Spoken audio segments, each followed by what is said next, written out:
Le 29 novembre 1943, à 11h32 précise, le sergent-chef Eugene Morand était agenouillé dans la queue d'une forteresse volante B-17 baptisée Rikki-Tikki-Tavi. Devant lui, dans le ciel d'Allemagne, les chasseurs ennemis affluaient comme un essaim de frelons enragés. Il n'avait que 19 ans, un gamin du Wisconsin, élevé dans une ferme laitière, engagé depuis peu. C'était sa toute première mission de combat, et elle le menait droit au-dessus de l'une des cibles les plus lourdement défendues du Reich.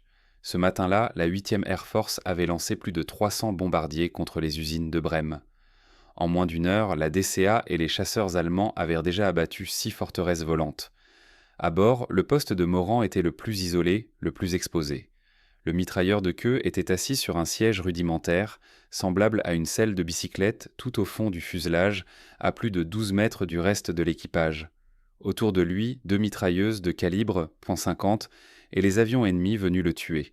Ils étaient 10 dans le B-17, le pilote et son copilote à l'avant du cockpit, le navigateur et le bombardier dans le nez vitré, l'ingénieur de vol dans la tourelle supérieure, le radio derrière la soute à bombe, 2 mitrailleurs de sabord aux fenêtres ouvertes, un autre enfermé dans la tourelle ventrale, suspendu sous l'appareil dans une sphère de verre, et Morand seul tout à l'arrière. Sa mission tenait en une phrase, protéger l'angle mort le plus dangereux du bombardier. Très tôt dans la guerre, les pilotes allemands avaient compris qu'une attaque plein arrière ne les exposait qu'au feu d'un seul homme, celui qui occupait la queue. En novembre 1943, les pertes de la 8e Air Force étaient catastrophiques. 2 mois plus tôt, lors du raid sur Schweinfurt, 60 bombardiers avaient été détruits en une seule journée.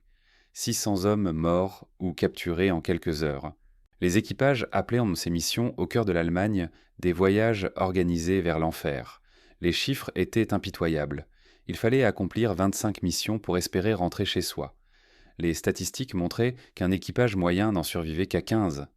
Certaines unités perdaient un pas à la moitié de leurs avions chaque mois.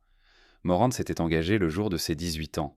Il avait grandi près de Soldier Grove, dans le Wisconsin, à regarder passer les avions au-dessus des pâturages en rêvant de voler. L'aviation cherchait surtout des mitrailleurs, des jeunes aux réflexes vifs, aux nerfs solides, des garçons de la campagne habitués aux armes. L'entraînement lui avait appris à suivre des cibles rapides en tenant compte du vent, de l'altitude, de la vitesse de son propre appareil, à tirer par rafales courtes pour éviter la surchauffe des canons, à reconnaître, à des kilomètres, la silhouette d'un Messerschmitt 109 ou d'un Focke-Wulf 190. Mais rien ne préparait vraiment à la réalité du ciel allemand. À plus de 7000 mètres, la température descendait à 40 degrés. Le gel mordait les doigts et les pieds. L'air raréfié transformait chaque geste en épreuve. Et les chasseurs arrivaient par vagues, crachant des obus de 20 mm capables de déchirer l'aluminium comme du papier. Ce matin-là, le Rikki-Tikki-Tavi avait décollé de Snetterton Heath, en Angleterre, avec le 90e groupe de bombardement. Direction Brême, grande ville industrielle sur la Weser, chantier naval, usine d'avions, base de sous-marins, l'une des zones les mieux défendues d'Allemagne. Les formations avaient traversé la mer du Nord en blocs serrés, chaque B-17 couvrant les autres de ses champs de tir. En théorie, cette forteresse volante collective devait dissuader les chasseurs. En pratique, un obus touchant un avion en endommageait souvent 2 ou 3 autres autour. Quand ils approchèrent de Brême, la flaque ouvrit le feu. Des éclatements noirs constellèrent le ciel. Les bombardiers ne pouvaient ni plonger ni virer. Pour larguer leurs bombes, ils devaient évoler droit, parfaitement stable. Des éclats traversèrent les ailes, éventrèrent les fuselages. Morand vit un appareil juste devant eux recevoir un coup direct. Il se brisa presque en deux et disparut vers le sol. Puis le Rikki-Tikki-Tavi largua sa charge. Près de 2 tonnes d'explosifs basculèrent dans le vide en direction des usines. Objectif atteint. Rester à rentrer vivant. La formation amorça son virage vers l'Angleterre. 200 km d'espace hostile les séparaient encore de la sécurité. C'est à ce moment-là que le moteur numéro 2 fut frappé de plein fouet par un obus. L'hélice se mit à tourner dans le vide. L'avion perdit de la vitesse. Un bombardier endommagé qui décroche du groupe est un bombardier condamné. Les chasseurs allemands guettaient précisément cela. Un appareil isolé, privé de la protection des feux croisés, devenait une proie idéale. Morand les vit arriver. Une douzaine de Messerschmitt remontant depuis le dessous. D'autres Focke-Wulf plongeant du haut du soleil. le Rikki-Tikki-Tavi allait désormais affronter seul un nombre écrasant d'ennemis. Et, à l'arrière, Eugene Moran serait le premier visé. Les premiers chasseurs surgirent à 6 heures, légèrement en contrebas. Moran plaqua ses épaules contre la plaque d'acier derrière lui et pressa les détentes. Les 2 mitrailleuses tonnèrent en main. Les traçantes jaillirent vers l'assaillant. Le pilote allemand rompit son attaque et s'éloigna en roulis. Mais d'autres prenaient déjà sa place. Ils venaient en par paires. L'un attirait le feu, l'autre cherchait l'angle mort pour porter le coup fatal. Moran passait d'une cible à l'autre. Les douilles s'amoncelaient à ses pieds. L'odeur âcre de la poudre emplissait le compartiment étroit. À cette altitude, il faisait 43 degrés à l'intérieur même de l'appareil. Sa combinaison chauffante luttait en vain contre le froid. Sa respiration gelait sur son masque à oxygène. Les canons brûlaient sous le tir continu, tandis que ses doigts s'engourdissaient dans ses gants. Les hommes en face étaient des professionnels, des vétérans de la Luftwaffe en guerre depuis 1939. Ils savaient comment détruire un B-17. D'abord les moteurs. Un avion ralenti ne peut plus rester en formation. Ensuite, les mitrailleurs. Supprimer la défense. Puis cribler le fuselage jusqu'à ce que quelque chose de vital cède. Moran entendit les impacts avant d'en ressentir les secousses. Les obus de 20 mm traversant le métal, ce bruit de toile qu'on déchire. Quelque part plus à l'avant, un mitrailleur de sabord cessa de tirer. Puis l'autre. L'interphone se remplit de grésillements et de bribes de voix. Moran n'arrivait plus à distinguer qui parlait, ni même ce qui était dit. Le bombardier trembla de nouveau sous l'impact des obus. Il continua à tirer. Il n'y avait rien d'autre à faire. Un Focke-Wulf surgit sur la droite, vers 4 heures. Moran pivota ses armes et pressa les détentes. L'aile du chasseur explosa presque instantanément. L'appareil partit en vrille, traînant derrière lui une épaisse fumée noire. Sa première victoire confirmée.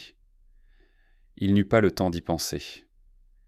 Des rafales de canon éventrèrent à la queue de l'avion. Moran sentit un choc violent dans son avant-bras gauche, puis dans le droit. Les 2 bras venaient d'être touchés. Le sang s'infiltra aussitôt dans les manches de sa combinaison. La douleur fut fulgurante, brûlante, mais ses mains répondaient encore. Il pouvait toujours serrer les poignets. Il continua à tirer. De nouveaux impacts. La dérive au-dessus de lui encaissa plusieurs coups directs. Des câbles de commande se rompirent et fouettèrent l'air comme des serpents. Toute la section arrière se mit à vibrer avec une violence inhumaine. Quelque chose n'allait plus du tout. Moran baissa les yeux vers son parachute. Chaque aviateur en portait un sanglé sur la poitrine. Sa dernière chance si l'appareil devait être abandonné. Il distingua aussitôt les trous. Plusieurs. La soie était lacérée. Les obus l'avaient réduit à néant. Son parachute ne servait plus à rien. S'il devait sauter, ce serait une chute de plus de 7 km. L'attaque ne cessait pas. Les chasseurs allemands enchaînèrent les passages. Moran en compta au moins 15 autour du bombardier agonisant. Le Rikki-Tikki-Tavi perdait de l'altitude, perdait de la vitesse. Les moteurs encore en état hurlaient pour maintenir l'appareil en l'air. À l'avant, dans le nez vitré, le navigateur Jesse Harrison respirait encore. Blessé, mais conscient. Le pilote et le copilote étaient morts à leur commande. L'ingénieur de vol gisait sans vie dans sa tourelle. Le radio était mort. Le mitrailleur ventral était mort. Les mitrailleurs de sabord étaient morts. Sur les 10 hommes qui avaient décollé d'Angleterre ce matin-là, 2 seulement respiraient encore. Harrison à l'avant, Moran à l'arrière. Entre eux, plus de 12 mètres de fuselage éventré. Un nouvel obus frappa l'appareil. Celui-là toucha quelque chose d'essentiel. Moran sentit l'avion se dérober. Un grincement atroce parcourut la structure. Les vibrations devinrent si violentes que ses dents s'entrechoquaient. Puis il entendit un bruit qu'il n'oublierait jamais. Le hurlement de l'aluminium qui se déchire. Le cri d'un avion en train de mourir. Le Rikki-Tikki-Tavi se disloquait. Le fuselage se rompit juste devant la queue. Moran vit littéralement l'avant de l'appareil se détacher et basculer dans le vide. Les ailes, les moteurs, le cockpit, les corps de ses camarades, tout disparut d'un coup, aspiré vers la campagne allemande 4 miles plus bas. Il était seul désormais. Seul dans un tronçon d'avion arraché, les 2 bras en sang, son parachute détruit, à plus de 7000 mètres d'altitude, en train de tomber. La physique, elle, n'accorde aucune pitié. Un corps humain atteint sa vitesse terminale autour de 199 km/h, mais une section de B-17 pesait plusieurs tonnes. Elle chuterait plus vite, bien plus vite. Eugene Moran avait peut-être une minute et demie à vivre. Le morceau de queue se mit à tournoyer dans le ciel. Il pivotait sur lui-même, projetant Moran contre les parois de son compartiment. Son bras blessé hurlait de douleur. Le sang éclaboussait l'intérieur. Le vent rugissait à travers l'ouverture béante où le reste de l'avion avait été. Il aurait dû être paralysé de terreur. Il aurait dû se recroqueviller et attendre la mort. Au lieu de cela, il fit quelque chose d'absolument insensé. Il continua à se battre. Les chasseurs allemands tournaient encore autour de lui.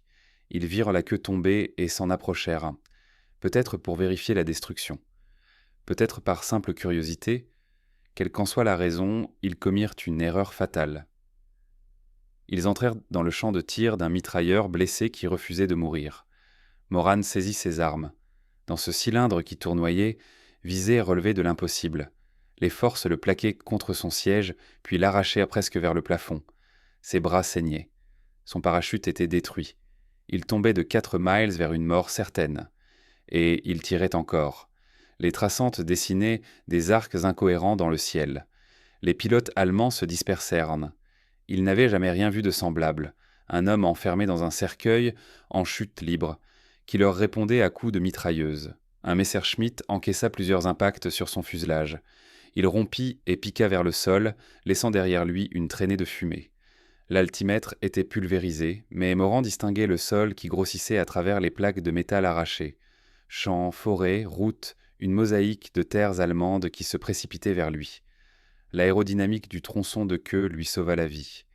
La dérive et les empennages agissaient comme des ailes grossières. Ils accrochaient l'air, créaient de la traînée. Au lieu de tomber à la verticale, l'épave commença à planer. La rotation ralentit. La chute devint presque maîtrisée. Presque. Moran estima qu'il descendait à environ 30 mètres par seconde, suffisamment pour le tuer à l'impact, mais moins qu'un homme en chute libre. Ces surfaces lui achetaient du temps. Quelques secondes, peut-être une minute, du temps qu'il utilisa pour tirer sur tout chasseur qui s'approchait encore. Le sol était à 1500 mètres, puis 900, puis 300.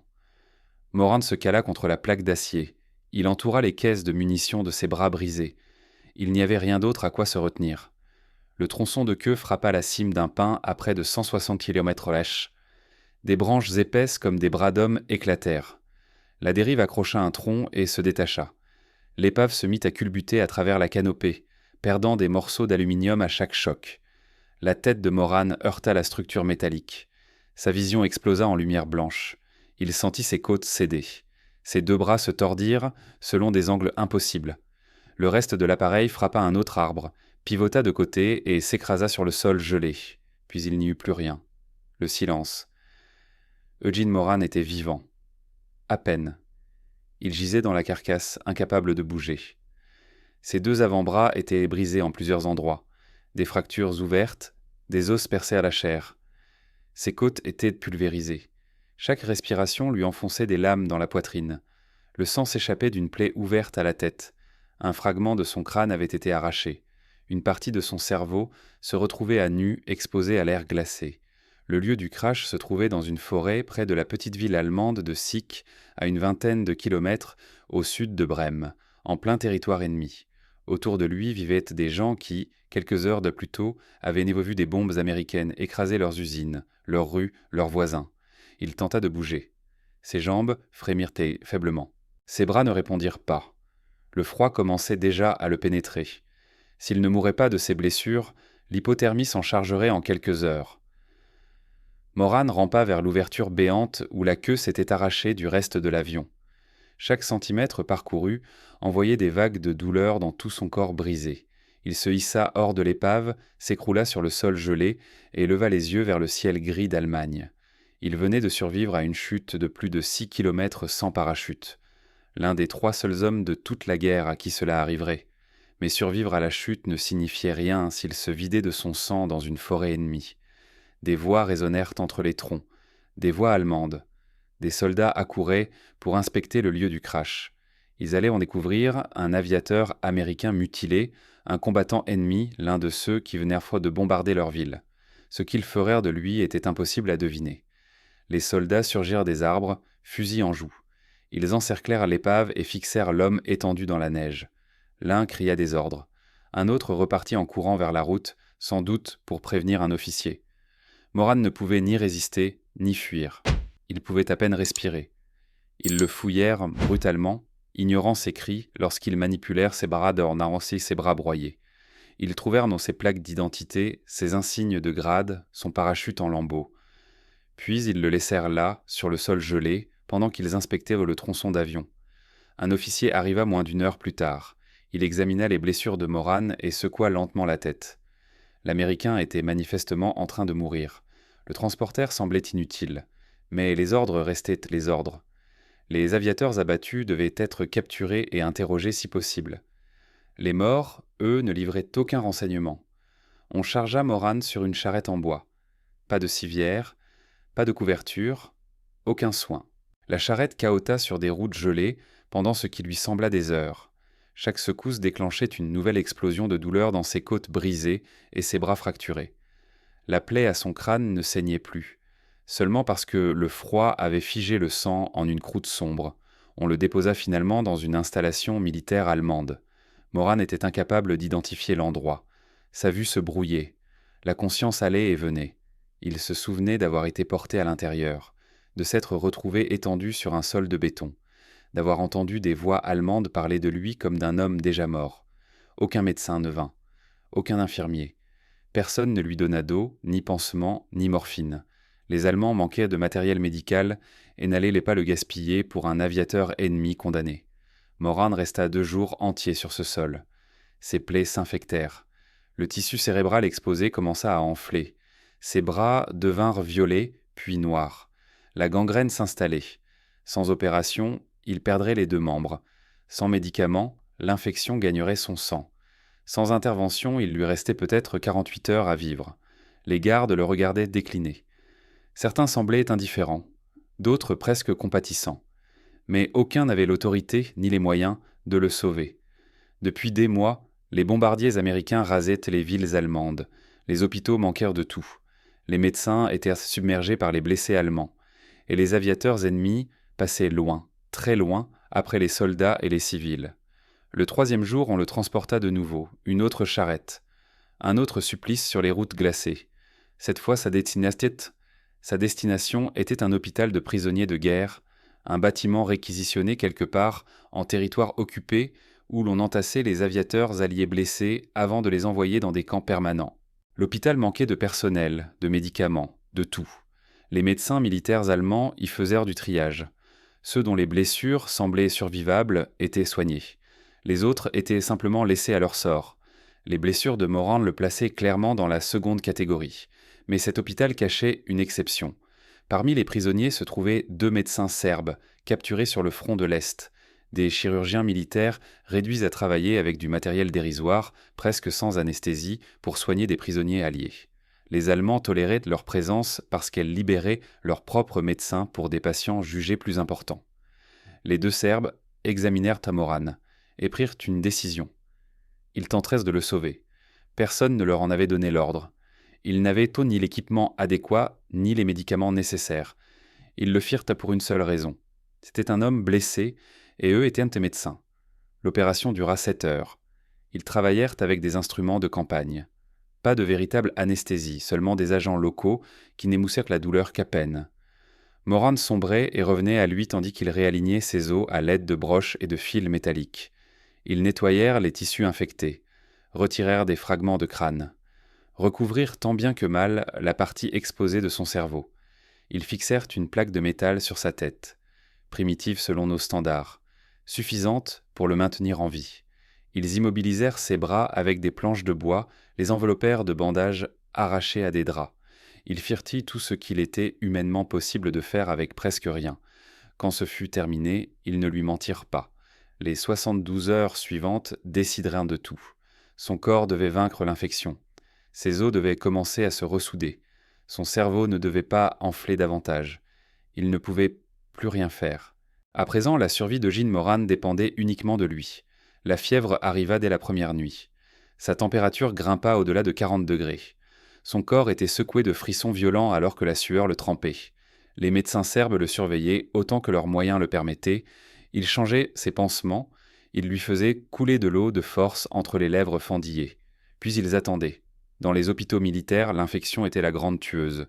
Les antibiotiques existaient déjà, mais ils étaient presque introuvables dans une installation allemande pour prisonniers. Les médecins avaient nettoyé les plaies de Morand du mieux qu'ils pouvaient, trop tard. Les bactéries circulaient déjà dans son sang, son système immunitaire livrait une guerre silencieuse à l'intérieur même de son corps. La deuxième nuit fut pire. Morand sombra dans le délire. Il appela sa mère. Il cria des avertissements à des camarades déjà morts. Il revécut encore et encore l'instant où le Rikki-Tikki-Tavi s'était disloqué, son esprit inconscient rejouant la scène sans relâche. Dans la salle, les autres blessés l'écoutaient délirer et se demandaient s'il verrait le matin. Les médecins serbes se relayèrent à son chevet. Ils n'avaient aucun médicament à lui offrir, seulement leur présence. Des linges froids posés sur son front brûlant. Des paroles murmurées dans un anglais hésitant qu'il n'entendait sans doute pas. Au troisième matin, la fièvre tomba. Morand ouvrit les yeux et reconnut son environnement pour la première fois depuis des jours. Il était vivant. L'infection ne l'avait pas emporté. Son corps avait gagné une bataille que la médecine était incapable de mener. Les médecins examinèrent ses blessures et y trouvèrent que les premiers signes d'espoir. La peau autour de la plaque crânienne commençait à se refermer. Les os de ses bras brisés entamaient leur lente soudure. La convalescence durerait des mois, peut-être des années. Les dégâts étaient immenses. Mais Eugene Morand allait survivre. La nouvelle se répandit dans l'hôpital. L'Américain tombait de plus de 6 kilomètres sans parachute. Le mitrailleur qui avait continué à tirer tandis que son avion se désintégrait autour de lui. L'homme qui aurait dû mourir 10 fois et qui respirait encore. Des gardes allemands vinrent le voir. D'autres prisonniers demandèrent à entendre son histoire. Même les responsables de l'établissement semblaient frappés par cette survie impossible. Les médecins serbes lui avaient sauvé la vie. Ils ne pouvaient pas la lui garantir indéfiniment. Dès qu'il serait transportable, Morand serait envoyé dans un camp de prisonniers permanent. L'hôpital n'était qu'une étape, un endroit où l'on recousait les corps avant de les livrer au système carcéral du Reich. 6 semaines après le crash, Morand pouvait de nouveau marcher. Ses bras étaient toujours immobilisés. La plaque métallique dans son crâne lui causait des maux de tête constants. Ses côtes le faisaient souffrir à chaque respiration. Mais il se tenait debout. Il était lucide. Il était prêt à être transféré. Les Allemands le traitèrent avec leur efficacité administrative habituelle. Nom, grade, numéro de matricule, armes, unité. On le photographia pour les dossiers. Sur l'image, un jeune homme très maigre, les joues creuses, les bras bandés, fixant l'objectif avec des yeux qui avaient vu trop de choses. Son premier camp permanent fut le Stalag Luft 4 en Poméranie, un complexe conçu spécialement pour les aviateurs alliés capturés. Barbelés, miradors armés de mitrailleuses, baraquements de bois à peine capables de résister à l'hiver brutal d'Europe de l'Est. Des milliers d'Américains et de Britanniques y étaient détenus. Pilotes, navigateurs, bombardiers, mitrailleurs, des hommes abattus au-dessus de l'Allemagne et de l'Europe occupée. Certains étaient prisonniers depuis des années, d'autres venaient d'arriver. Tous partageaient le même avenir, la captivité jusqu'à la fin de la guerre, ou jusqu'à la mort. Derrière les barbelés, Morand découvrit une société étrange. Les prisonniers s'organisaient en unités. Ils maintenaient une discipline militaire. Ils montèrent des bibliothèques avec des livres récupérés. Ils donnaient des cours de mathématiques, d'histoire, de langues étrangères. Ils construisaient des radios clandestines pour écouter la BBC. Ils projetaient des évasions qui réussissaient rarement. Les rations étaient dérisoires. Une soupe claire, du pain noir, parfois des pommes de terre ou des navets. Les colis de la Croix-Rouge amélioraient l'ordinaire quand ils arrivaient, mais les livraisons étaient irrégulières. La plupart des prisonniers perdaient 10 à 15 kilos. Certains bien davantage. Le corps de Morand continuait lentement à se réparer. Ses bras retrouvèrent une partie de leur mobilité, sans jamais redevenir aussi forts qu'avant. Les migraines liées à sa blessure au crâne se firent plus espacées. Les cauchemars, eux, ne cessèrent jamais. Il était vivant. Il survivait. Mais 17 mois de captivité l'attendaient encore. Et le pire n'était pas passé. À l'été 1944, les Allemands le transférèrent vers un autre camp. Le voyage se fit à travers la Pologne occupée, dans un wagon à bestiaux où s'entassaient 60 prisonniers. Impossible de s'asseoir. Aucun sanitaire. Pas de nourriture. Pendant 3 jours, des hommes s'écroulaient les uns contre les autres en suppliant que le train s'arrête. La destination fut un camp, puis un autre. Dans les mois qui suivirent, Morand passa par 4 établissements différents, au gré des déplacements désordonnés de prisonniers dans un empire allemand qui se rétrécissait. Chaque transfert apportait ses propres tourments. Nouveaux gardiens, nouvelles maladies, nouvelles façons de souffrir. Le pire arriva à l'automne 1944, le navire de l'enfer. Les autorités décidèrent de déplacer plusieurs centaines de prisonniers alliés à travers la mer Baltique. Le bateau était un vieux cargo, jamais conçu pour transporter des êtres humains. Les gardes poussèrent les prisonniers dans la cale. Un gouffre d'acier sans lumière, sans ventilation, sans sanitaire, sans place pour bouger. Moran descendit dans cette obscurité avec 200 autres hommes. L'écoutille se referma, le navire se mit en mouvement, et l'enfer commença. La cale était plongée dans un noir absolu. Les prisonniers ne voyaient même pas leurs propres mains. Ils entendaient là seulement les gémissements, la toux, les vomissements. Des hommes atteints de dysenterie, incapables d'atteindre l'unique seau servant de latrine. L'odeur devint insoutenable en quelques heures. La traversée dura 4 jours. Des hommes moururent dans cette cale. Leurs corps restèrent de parmi les vivants, faute d'endroit où les déposer. Certains sombraient dans la folie sous l'effet de l'obscurité, de la puanteur et du roulis incessant. Ils hurlaient, se battaient, prier devenait parfois la seule occupation. D'autres cessaient simplement de répondre, et l'on devait leur chercher un pouls pour savoir s'ils respiraient encore. Quand l'écoutille s'ouvrit enfin, Morand remonta vers une lumière grise avec des yeux qui avaient oublié comment voir. Ses vêtements étaient trempés de souillure.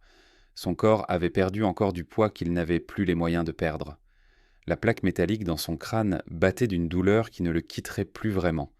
Le navire de l'enfer déposa ce qu'il restait de sa cargaison humaine dans un autre camp, en Prusse.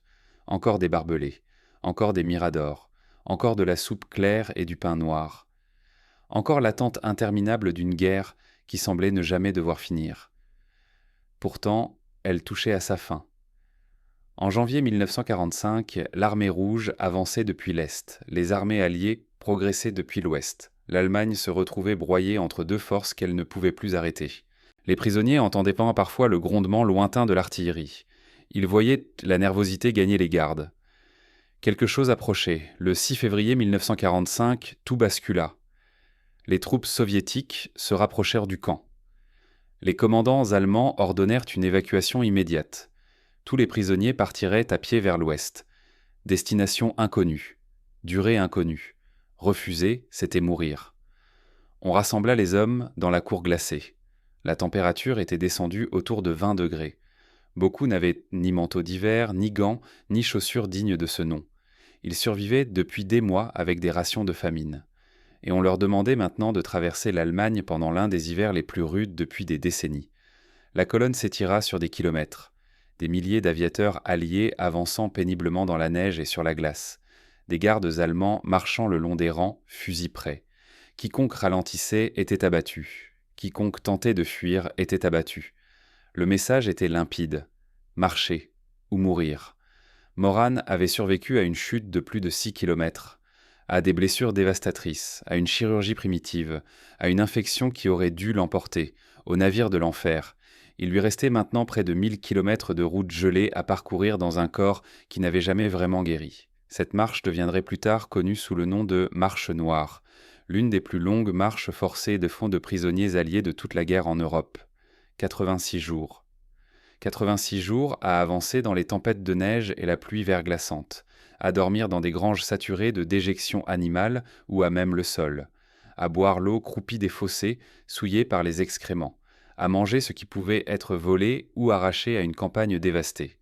On estime qu'environ 1500 aviateurs américains et britanniques moururent pendant la marche noire, de pneumonie, de dysenterie, du typhus, du gel qui se transformait en gangrène, ou sous les balles de garde qui jugeaient qu'un homme à la traîne ne valait pas l'attente. Eugene Morand posa un pied devant l'autre et refusa de s'arrêter. Derrière lui, 17 mois de captivité. Devant lui, un nombre incertain de kilomètres à travers le territoire ennemi. Quelque part au-delà, s'il survivait assez longtemps, se trouvait la liberté. La marche noire se poursuivit tout au long de février et de mars 1945. Chaque jour, les prisonniers parcouraient 15 à 20 kilomètres dans une neige atteignant parfois les genoux. Ils dormaient dans des étables gelées ou à ciel ouvert. Ils mangeaient d'un poivre et des pommes de terre crues, volaient dans les champs et buvèrent de la neige fondue parce que les ruisseaux étaient pollués. Le corps de Morand se rebellait à chaque pas. Ses bras mal ressoudés le faisaient atrocement souffrir dans le froid. La plaque métallique de son crâne conduisait la morsure de l'hiver jusque dans sa tête. Ses côtes, jamais complètement rétablies, rendaient chaque inspiration douloureuse. Des hommes mouraient autour de lui tous les jours. Certains s'effondraient dans la neige et ne se relevaient en jamais. D'autres développaient des fièvres qui les consumaient en quelques heures. Des gardes abattaient ceux qui ne parvenaient de plus à suivre.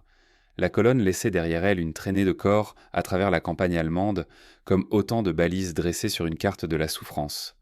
Mais Morand continuait d'avancer. Il n'avait pas survécu à une chute du ciel pour mourir sur une route gelée. Il n'avait pas traversé l'enfer pour céder à l'épuisement. Quelque chose en lui refusait d'abandonner. La même détermination brute qui l'avait maintenu derrière ses mitrailleuses alors que le Rikki-Tikki-Tavi se désintégrait autour de lui. En avril, la colonne avait parcouru près de 800 kilomètres. Chaque jour, le tonnerre de l'artillerie alliée se rapprochait.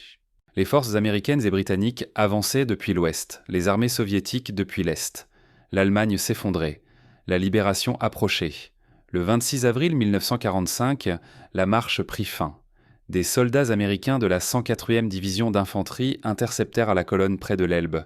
Les gardes allemands jetèrent leurs armes et se rendirent. Les prisonniers restèrent immobiles, stupéfaits, incapables de comprendre ce qui se produisait.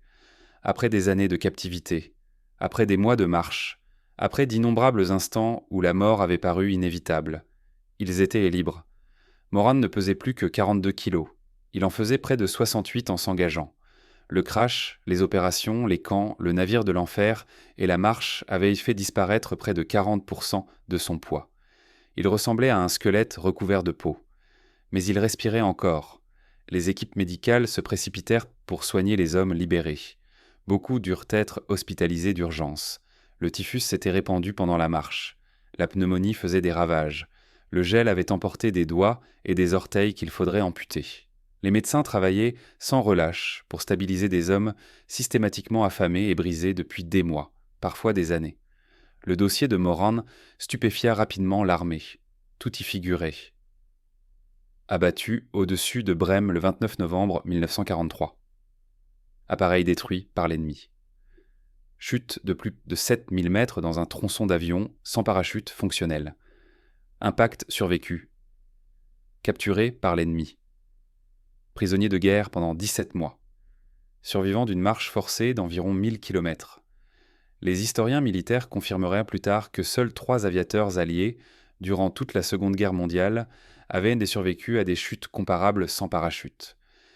Eugene Morand était l'un d'eux. Les 2 autres avaient eux aussi été sauvés par des morceaux d'avion ayant ralenti leur descente. Les 3 cas furent considérés comme miraculeux. L'armée décerna à Morand 2 Purple Hearts pour les blessures reçues lors de l'attaque de son bombardier, un pour chaque bras brisé par les obus allemands. On lui remit l'Air Medal avec palme pour son service au sein de la 8e Air Force, ainsi que la médaille du théâtre européen et la médaille de bonne conduite. Il reçut une libération honorable le 1er décembre 1945.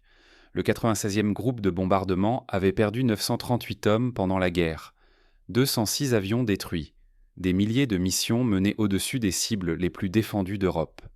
La survie de Morand était une anomalie statistique dans une unité définie par des pertes catastrophiques. La nouvelle de sa chute avait circulé dès la guerre. Des opérateurs radio alliés avaient intercepté des émissions allemandes évoquant un Américain tombé de plusieurs kilomètres et qui vivait encore. L'histoire parvint jusqu'au Wisconsin, où la famille de Morand avait passé des mois sans savoir s'il était vivant ou mort. Des lettres anonymes arrivèrent, rapportant ce que les radios avaient entendu. L'espoir se mêlait à l'angoisse, jusqu'au jour où une confirmation officielle finit par tomber. À la fin de l'année 1945, le sergent-chef Eugene Morand rentra à Soldier Grove, dans le Wisconsin, le fils de fermier qui rêvait autrefois en regardant passer les avions. Le mitrailleur de queue tombé du ciel qui avait refusé de mourir. Il avait 21 ans. Il en paraissait 40. Restait à savoir s'il serait capable de se reconstruire après tout ce qu'il avait traversé. Quelques mois plus tard, Morand épousa Margaret Finlay, une jeune femme du pays qui le connaissait d'avant-guerre. Elle vit au-delà des cicatrices, au-delà du regard creusé et des cauchemars qui le réveillaient en criant dans la nuit. Elle vit l'homme sous les blessures. Ils bâtirent leur vie sur une petite ferme près de Soldier Grove. Le même décor où Moran avait grandi en suivant des avions du regard, rêvant de voler. Désormais, ses rêves avaient laissé place à des souvenirs dont il ne se libérerait jamais vraiment. Le grondement des moteurs, le claquement des mitrailleuses, le hurlement de l'aluminium qui se déchire à 7000 mètres d'altitude. Moran parlait rarement de la guerre, ni à sa femme, ni à ses 9 enfants, ni à quiconque le questionnait. Les souvenirs étaient trop douloureux, les pertes trop lourdes. 8 membres de son équipage avaient péri à bord du Rikki-Tikki-Tavi. D'innombrables amis étaient morts dans les camps ou sur la marche. En parler, c'était tout revivre. Alors il se tut pendant plus de 60 ans. Ses blessures ne guérirent à jamais complètement. La plaque de métal dans son crâne lui donna des maux de tête jusqu'à la fin. Ses bras restèrent mains fragiles, sensibles au froid. Ses côtes le faisaient souffrir à l'approche des tempêtes. Son corps porta jusqu'à son dernier souffle les traces du 29 novembre 1943. Mais Moran vécut.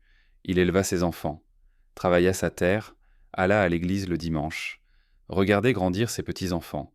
Il survécut à la plupart de ses compagnons de captivité et à presque tous les hommes de son équipage. Le garçon de ferme qui aurait dû mourir 10 fois vécut assez longtemps pour entrer dans le XXIe siècle. En 2007, plus de 60 ans après la fin de la guerre, l'État du Wisconsin créa une nouvelle distinction, le Veteran Lifetime Achievement Award. Eugene Moran en fut le tout premier récipiendaire. Pour la première fois, officiellement, son État reconnaissait ce qu'il avait enduré et ce qu'il avait survécu. La cérémonie attira l'attention sur son histoire. Des journalistes l'interviewèrent. Des historiens recueillirent de son témoignage. Un enseignant local, John Armbruster, se passionna pour son parcours et entreprit de longues années d'entretien avec Moran et sa famille. Le silence de 60 ans se brisa enfin. Armbruster passa des années à vérifier chaque détail, archives militaires, documents allemands, témoignages de survivants. Ce travail aboutit à un livre, Tailspin, publié en 2022. Le récit complet du garçon de ferme tombé de 4 miles et revenu vivant. Le 18 octobre 2008, la ville de Soldier Grove lui rendit hommage en donnant son nom à une rue, Eugene Moran Way, une trace durable dans la communauté où il était né, où il était revenu après la guerre et où il avait passé le reste de sa vie. L'autre survivant du Rikki-Tikki-Tavi rentra lui aussi chez lui. Le navigateur Jesse Harrison s'était parachuté depuis l'avant de l'appareil avant sa dislocation. Il passa le reste de la guerre en captivité avec des milliers d'autres aviateurs alliés. Son témoignage confirma celui de Moran et permit d'établir définitivement ce qui s'était produit ce matin-là au-dessus de Brême. Eugene Moran mourut le 23 mars 2014. Il avait 89 ans. 70 années s'étaient écoulées depuis le jour où la flak allemande avait coupé son bombardier en deux et l'avait envoyé chuter vers la terre. 70 années depuis qu'il avait continué à tirer tandis que le monde tournoyait autour de lui. 70 années depuis que 2 médecins serbes lui avaient sauvé la vie avec des outils rudimentaires et un courage presque irréel. Son avis de décès rappelait la philosophie qui avait guidé sa vie. Mieux vaut s'user que rouiller. Les mots d'un homme qui refusa toujours de se rendre, à l'ennemi, à ses blessures, à la marche, au silence. Le poste de mitrailleur de queue était l'endroit le plus solitaire d'un bombardier, coupé du reste de l'équipage, premier visé par les chasseurs ennemis, dernier à comprendre quand l'avion était perdu. Eugene Moran occupait ce poste le 29 novembre 1943. Et lorsque son appareil se disloqua autour de lui, il ne se recroquevilla pas pour attendre la mort. Il tira jusqu'au bout.